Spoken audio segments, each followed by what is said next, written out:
Hey guys, welcome to the channel. In this video, we'll quickly show you how to connect your Supabase to n8n.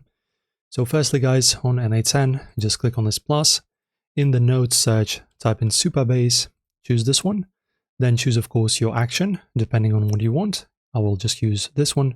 After that, guys, just select the credential, then create new credential. And as you can see, we will need a service role secret.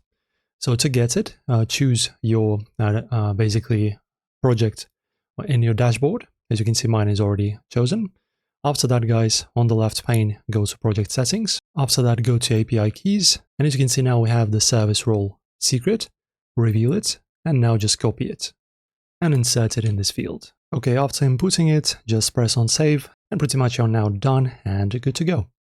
Guys, if you enjoyed these tutorials, also make sure to support our channel with a huge thumbs up, a subscription, and of course, don't miss out on the new videos. Click on that notification bell to not miss them. See you soon.